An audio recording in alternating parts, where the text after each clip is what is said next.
The Zelda series has captivated audiences since its initial release back in 1986, and has gone on to be one of the most recognizable franchises in video game history. Needless to say, that title carries a lot of weight, and the series was beginning to crumble under that pressure post-release of Skyward Sword in 2011. With the growth and popularity of games such as Dark Souls and Skyrim, other franchises seem to be offering things new and fresh that Zelda had, as of late, been lacking. As such, hopes for the next Zelda game were set very high, as people wondered if Nintendo would be able to recapture the wonder and intrigue that Zelda once had, while simultaneously bringing the series into a new age of gaming. When Breath of the Wild was eventually revealed and much later released, those hopes were seemingly satisfied, as the game was critically acclaimed and universally hailed in the gaming industry as a masterpiece, or the next Ocarina of Time for the franchise. The game effectively captured the hearts of Zelda fans, while introducing the series to a swarm of new and ecstatic people, ready to see what the Zelda series had to offer. All's well that ends well. Right?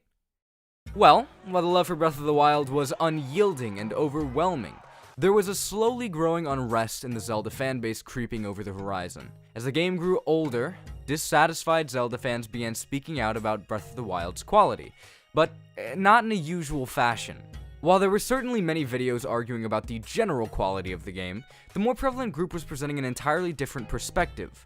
One that, rather than arguing about its poor quality as a standalone game, argued the quality of the game within the context of the entire franchise. The sentiment quickly arose and was vocalized that Breath of the Wild was a good game, but it was not a good Zelda game. This phrase was inescapable and arguably one of the most commonly levied critiques against the game, outside of weapon degradation being bad and lack of overworld content, which is an entirely different can of worms I won't open for now, for your sake and for mine. Anyways, with this critique in mind and the stage set, let's discuss this frequently used phrase and the validity it truly holds within the realm of critical game discussion. Get ready, buckle up, then unbuckle and throw that son of a gun out the window, because really, this topic won't take long to discuss, which is actually a product of the reason I dislike the statement in the first place. This comment, as a basis for critical analysis, stifles constructive critique surrounding the game, simply due to the nature of the statement.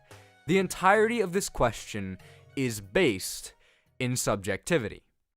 When critiquing video games specifically, there's a degree of subjectivity constantly present.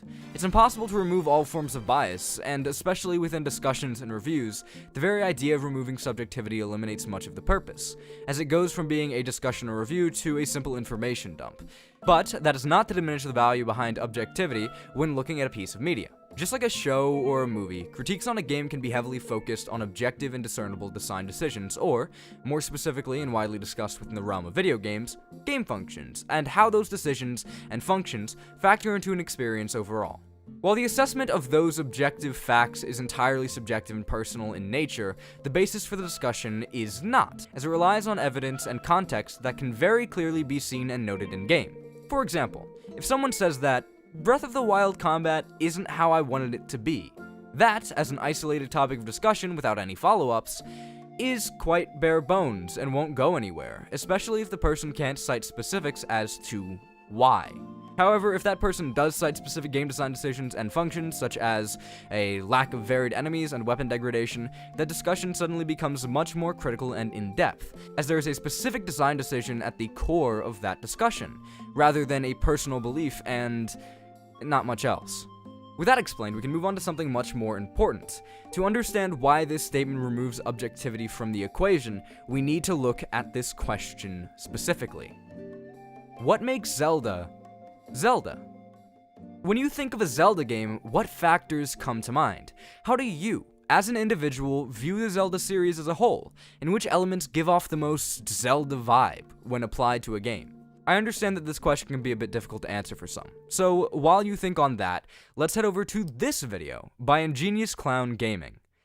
While I certainly won't give it any form of critical analysis or an in-depth look, I feel the need to discuss some elements of it, as it's the embodiment of the concept Breath of the Wild is a bad Zelda game, which should be a given because of the title. It's also, ironically enough, a very big reason for me feeling the way I do about this statement.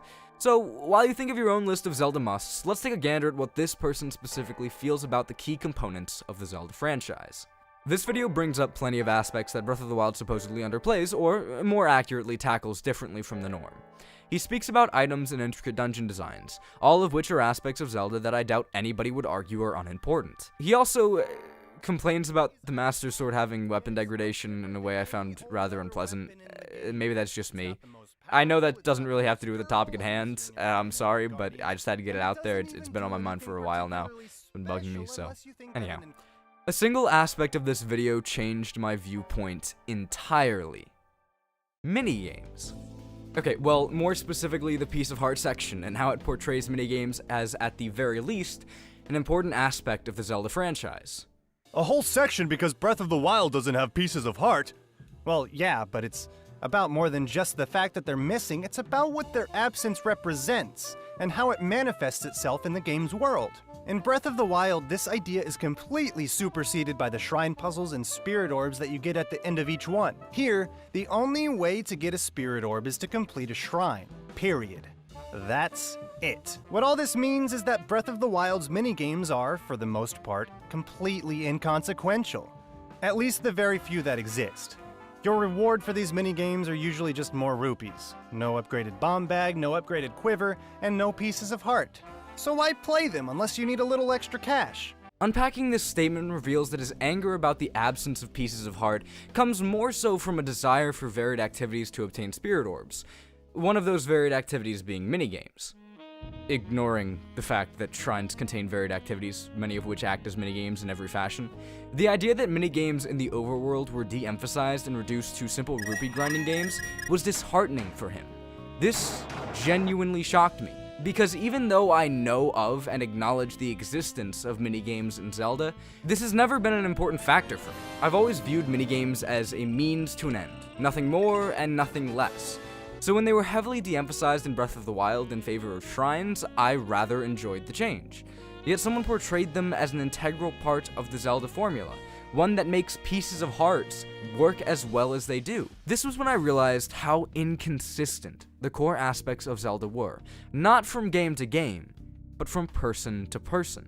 While I may prioritize specific aspects of Zelda when speaking about it, this person clearly prioritized a different set of aspects. Zelda is not one specific discernible set of things for everyone. Someone who has played only Breath of the Wild has a vastly different set of core Zelda values than someone who has played only Ocarina of Time. Do you know who's right in this situation? Neither.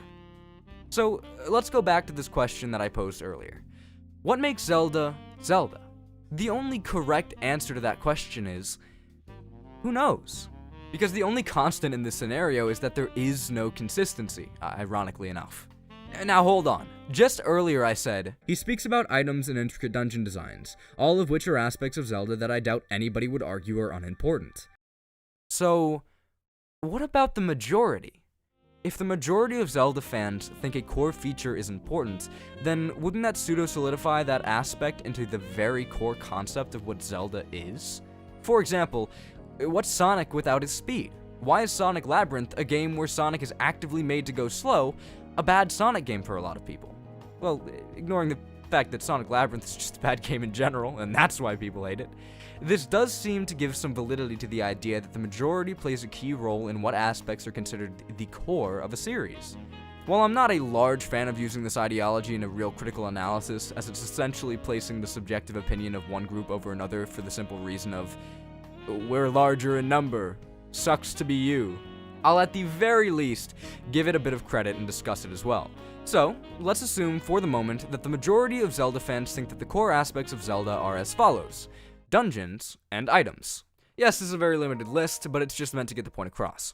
Let's say that in this hypothetical situation, we're talking about Breath of the Wild. When discussing Breath of the Wild specifically, dungeons and items are all present.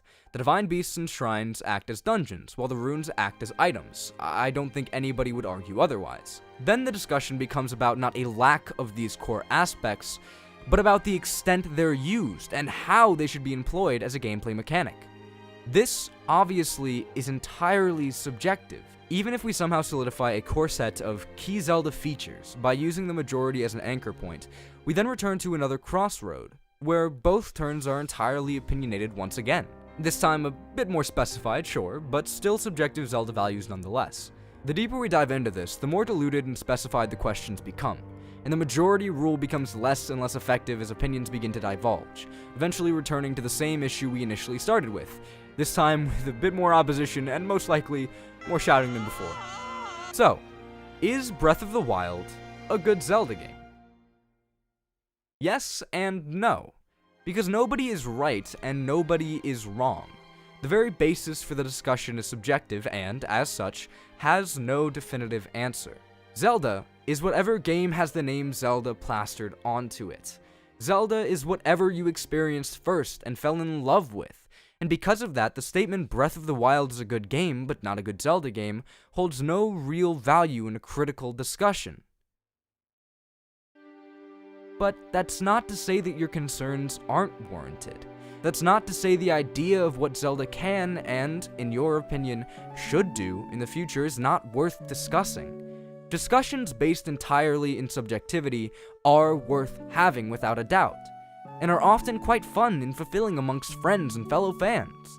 But, with that being said, keep in mind that those discussions and ideas shouldn't be levied as critique against a piece of media, because the best response you'll find to your assertion is quite literally, I think you're wrong. And that's it. Because nobody truly knows what Zelda should be. They only know what they want it to be.